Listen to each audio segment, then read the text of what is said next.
الأخبار الموجزة ليوم الخميس. تصرح وزارة المالية بأن استيراد وتصدير البضائع يخضع لاختصاص وزارة المالية وتحاول لتطوير نظامها. تم تزويد 150 عائلة بالكهرباء بعد تفعيل محور 315 كيلووات في قرية قلتشة في منطقة عنابة التابعة لمقاطعة بنشير. اعتقلت القوات الخاصة التابعة لوزارة الداخلية مهربا كان يقوم بتهريب أسلحة إلى الباكستان في مقاطعة غزني.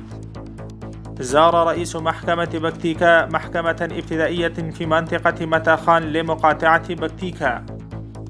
حسب تصريحات وزارة الاتصالات وتكنولوجيا المعلومات أن شركة روشن للاتصالات بدأت بتقديم خدمات جيل الرابع 4G في منطقة نائية أركون لمقاطعة بكتيكا. بدأ توزيع المساعدات الغذائية على 47,400 أسرة في 25 مقاطعة من الهلال الأحمر الأفغاني بتنسيق من منظمة التعاون الإسلامي وبدعم مالي من مؤسسة الملك سلمان الخيرية.